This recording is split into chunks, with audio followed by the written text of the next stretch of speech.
Hello दोस्तों, मुझे स्वागत करता हूं आपका अपनी चैनल जीत फॉर यू पर। यहाँ पर अपन आज देखेंगे अध्याय 10 ध्वनि।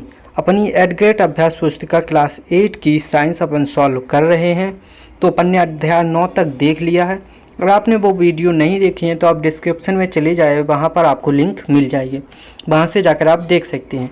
यहाँ पर थोड़ी बहुत पहले पार्ट पूर्ण की तैयारी दी गई है, पार्ट की पूर्ण तैयारी। तो आपको आगे क्वेश्चन को सॉल्व करने से पहले इसको क्या करना है, पढ़ लेना है, क्योंकि यहाँ से भी कोई एक दो क्वेश्चन अपनी सॉल्व हो जाते हैं। ठीक है ना। अब यहाँ से अपनी ये स्टार्ट हो जाती है। क्या है, नीचे दिए गए शब्दों की सहायता से लेखक सारणी को पूर्ण कीजिए। वाक्यांत यहाँ पर दिया गया है, ध्वनि उत्पन्न करने वाला भाग या तरीका बताया गया है कि कौन सा है, किस में क्या होता है। ठीक है ना। और हाँ, अगर आप इसकी PDF फाइल चाहते हैं तो आप मेरे टेलीग्राम को ज्वाइन कर लीजिए। टेलीग्राम चैनल का नाम है जीत फॉर यू। ठीक है ना, जीत फॉर यू टेलीग्राम चैनल का नाम है, जो यूट्यूब का नाम है।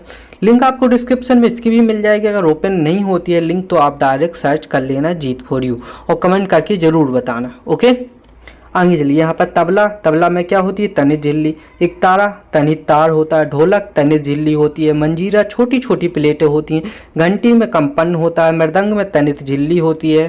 ठीक है ना। मीणा में डोरी या तार होता है। इसके बाद स्कूल की घंटी में भी कंपन होता है। हारमोनियम में रीड होती है। बांसुरी में वायु स्तंभ या छिद्र होते हैं। ठीक है ना। ये अपन ने यहाँ पर देख लिया है। अब आगे चलेंगे। आगे से क्या होता है, अपने रिक्त स्थान, यानी कि प्रश्न 1 स्टार्ट होता है। प्रश्न 1 क्या कहता है, नीचे दिए गए शब्दों का चयन कर रिक्त स्थानों की पूर्ति कीजिए। तो देखिए, ये अपन को शब्द दिए गए हैं, इनका चयन करके अपन को इन रिक्त स्थानों की पूर्ति करना है, जो कि मैंने की हुई है। जैसे ध्वनि कंपित निकायों द्वारा उत्पन्न होती है। मानव को वाक्यंत ध्वनि उत्पन्न करता है। ध्वनि की सर्वाधिक गति ठोस में होती है। आवृत्ति को हर्ट्ज में मापा जाता है। अप्रिय ध्वनि को क्या कहते हैं, शोर कहते हैं। ठीक है ना। यहाँ पर अपन ने देख लिया। आगे यहाँ पर देखिए सही विकल्प स्टार्ट होते हैं। ध्वनि एक प्रकार का ऊर्जा है। क्या है, ध्वनि एक प्रकार का ऊर्जा है। ठीक है ना। आगे चलिए। अब देखिए, चित्र में दर्शाए अनुसार अलार्म घड़ी एक बर्तन में रखी गई है। अलार्म घड़ी की ध्वनि बर्तन के पास रखे व्यक्ति में स्पष्ट सुनाई देती है। अब यदि बर्तन के अंदर वायु को पूरी तरह निकाल दिया जाए तो पास खड़े व्यक्ति के लिए अलार्म की प्रबलता कैसे प्रभावित होगी। ये ध्वनि के द्वारा वायु को निकाला जाता है। अलार्म घड़ी है ये। ध्वनि की प्रबलता क्या होगी, ध्वनि की प्रबलता बढ़ जाएगी। ठीक है ना। वो चुंगे जैसा लगा रहता है, उसके जैसा ये कार्य करने लगेगी। ओके, चलिए। मैं एक वाक्यांत हूँ, मुझ में ध्वनि कंपित होती है द्वारा। बताओ मैं कौन हूँ, तबला। कौन है, तबला। ओके, आएंगे। कुछ माध्यमों की सूची नीचे दी गई, जैसे लकड़ी, जल, वायु, निर्वात। इन माध्यमों के ध्वनि का गमन कर सकती हैं केवल 1, 2, 3। लकड़ी, जल, वायु। ठीक है ना, इसमें ध्वनि गमन कर सकती है। ओके, आगे चलिए। प्रति सेकंड होने वाले दोलनों की संख्या को क्या कहते हैं, दोलन की आवृत्ति कहते हैं। क्या कहते हैं, दोलन की आवृत्ति। यहाँ पर फिर से अपना लघुत्तरीय में वही क्वेश्चन आ गया जो अपन ने पहले देखा था। निम्नलिखित वाद्ययंत्रों के कंपन भाग लिखिए जो ध्वनि उत्पन्न करने में सहायक है। जैसे वीणा, तनित डोरी। तबला, तनित झिल्ली। ढोलक, तनित खोल। बांसुरी, छिद्र। झांझ या मंजीरा, छोटी छोटी प्लेटें होती हैं उसमें। ठीक है ना, आपने देखा भी होगा, कुछ लोगों ने बजाया भी होगा। आगे चलिए। हाँ, जब हम बोलते हैं तो हमारे कौन सा भाग कंपित होता है, चित्त द्वारा स्पष्ट कीजिए। देखिए वायु नली, देखिए मानव का वाक्यांत दिया गया है, ये भाग कंपित होता है। यहाँ पर आप गर्दन में भी हाथ लगाएंगे तो यहाँ पर ऐसी दरारें सी महसूस होंगी। आप चाहे तो इस तरह से इस चित्त को बना सकते हैं। ठीक है ना। तो आपको लिखना क्या है यहाँ पर, जब हम बोलते हैं तो हमारे गले में वाक्यांत कंठ कंपित होता है। आप चाहें तो स्पर्श कर सकते हैं, अनुभव कर सकते हैं। बोलते समय अपने गले को छुइए, आपको कंपित होता हुआ नजर मतलब महसूस होगा। पुरुष, महिलाओं तथा बच्चों की वाक ध्वनियाँ भिन्न भिन्न होती हैं। क्यों, देखिए पुरुष के वाक तंतुओं की लंबाई लगभग 20 mm होती है। ठीक है ना।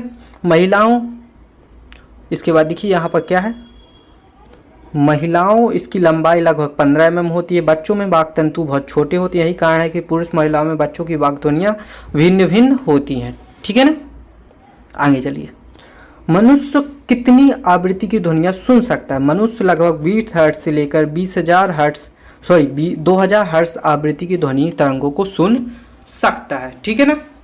अगर आपको किसी भी क्वेश्चंस में कोई भी डाउट आता है तो कमेंट करके आप पूछ सकते हैं। यहाँ से लघुत्तरीय प्रश्न स्टार्ट होंगे अपने। प्रश्न क्या कहता है, आवृत्ति किसे कहते हैं, इसको किस में मापा जाता है।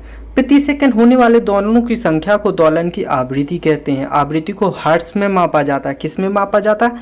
हर्ट्ज में। ओके, आगे चलिए। धातु की एक प्लेट को किसी सुविधाजनक स्थान पर लटकाएं। अब उस क्षण की चोट करें, तत्पश्चात होने वाले अनुभव को लिखिए। तो यहाँ पर होने वाले अनुभव को अपन यहाँ पर लिखेंगे, ठीक है ना। कैसे लिखेंगे? जैसे कि धातु की एक प्लेट को किसी सुविधाजनक स्थान पर इस प्रकार लटकाएं कि यह किसी दीवार को ना छुए, ठीक है ना, किसी दीवार को ना छुए। जब इस पर किसी छड़ी से चोट मारते हैं तो हमें ध्वनि सुनाई पड़ती है, ठीक है ना। तथा प्लेट को धीमे से अपनी उंगली से छूते हैं तो हमें कंपन कड़ाही पर चोट मारते हुए अनुभव होते हैं। जब प्लेट ध्वनि उत्पन्न करना बंद कर देती है तो उसको छूने पर कंपन भी नहीं होते हैं, ठीक है ना। इस तरह से अपन एक प्लेट बना सकते हैं जिसको अपन कढ़ाई बोल सकते हैं। ऐसे लटका देंगे और इससे अपन चोट करेंगे, ठीक है ना। चाहे तो बना लेना, वैसे ज़रूरी नहीं है। अगर आप पे बन जाता है तो आप बना सकते हो। ओके, आगे चलिए। अब आगे चित्त क्या दिया? चित्त से समझाइए कि ध्वनि का संचरण द्रवों में खूब ही होता है।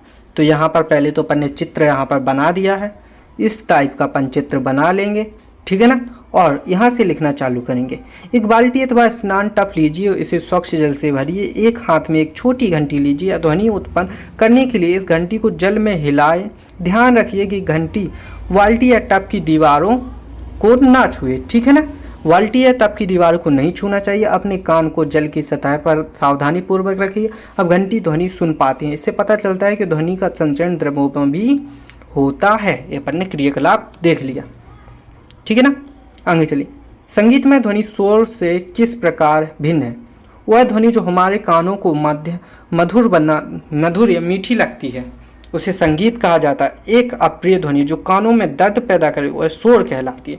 इस तरह दोनों में अपन ने भिन्नता देख ली है, ठीक है ना। आगे चलिए।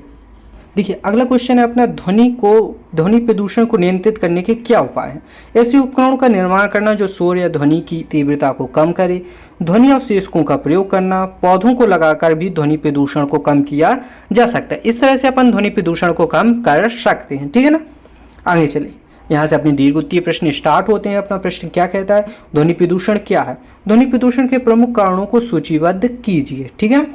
वातावरण में अत्यधिक या अवांछनीय ध्वनियों को ध्वनि प्रदूषण कहते हैं। ध्वनि प्रदूषण के निम्न कारण है। वाहनों की ध्वनियाँ, विस्फोटक जिसमें पटाखों का फटना भी सम्मिलित है, लाउड स्पीकर, ये सभी ध्वनि प्रदूषण के कारण हैं।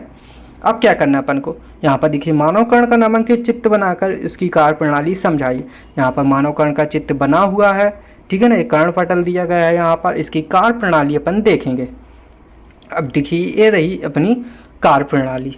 ओके, कार्य प्रणाली क्या कहती है? थोड़ा ऊपर कर लेंगे अपन ऐसे।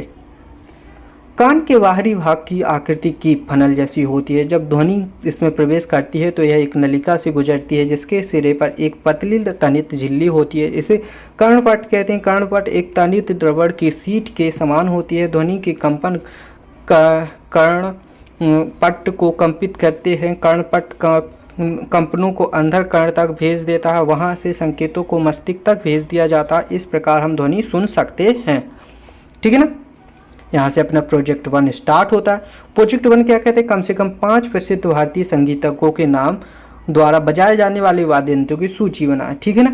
यहाँ पर 5 भारतीय संगीतज्ञों के नाम लिखे हैं, जैसे हरिप्रदास चौरसिया, उस्ताद जाकिर हुसैन, पंडित रविशंकर, अहमद अली खान, उस्ताद बिस्मिल्लाह खान। कौन क्या बजाता था? बांसुरी। यहाँ पर बांसुरी बना दी, तबला बना दिया, सितार बना दिया, शरोद बना दिया और वहाँ पर शहनाई बना दी, ठीक है ना। थोड़े थोड़े बना दिए मैंने, जैसे बने आप चाहें तो बना लेना और नहीं बने तो कोई दिक्कत नहीं। शाला पर घर पहुँचने में अवलोकन को वाद्य यंत्रों की सूची बनाए जो अपने देखें। जैसे आपने कौन कौन से? बांसुरी भी देखी होगी, ढोलक भी देखी होगी, डमरू, वीणा, डफली, मंजीरा, ढोल, हारमोनियम, ये सभी आपने देखे होंगे। गांव में आसानी से देखने के लिए मिल जाते हैं। यहाँ पर प्रोजेक्ट कार्ड 2 दिया गया है। प्रोजेक्ट कार्ड 2 का पहला क्या है? अपने आसपास स्थित वस्तुओं की सूची बनाएं जो ध्वनि के लिए उत्तरदायी हैं, जैसे लाउड स्पीकर, पटाखे, बस, कार, ट्रक, मशीनें आदि। ये ध्वनि के लिए, प्रदूषण के लिए उत्तरदायी हैं, ठीक है ना। आगे चलिए। यहाँ पर देखिए ध्वनि प्रदूषण को दर्शाता हुआ किसी एक पोस्टर का निर्माण कीजिए। ध्वनि प्रदूषण करने वाले 2 स्लोगन लिखिए। तो स्लोगन है, ध्वनि प्रदूषण पर रोक लगाएं, वास्तव वातावरण को शुद्ध बनाएं। ध्वनि प्रदूषण होता है जब भी डीजे बजता है। यहाँ पर अपन ने 2 स्लोगन यहाँ पर लिख दिए हैं, ठीक है ना। अब क्या करना है आपको, यहाँ पर अपना अध्याय खत्म होता है। अब वीडियो को अपने दोस्तों के साथ शेयर करना है ताकि आपके दोस्तों की भी मदद हो सके। वीडियो को लाइक एंड चैनल को सब्सक्राइब करना है। मिलते हैं ऐसी ही अगली वीडियो में, तब तक के लिए धन्यवाद।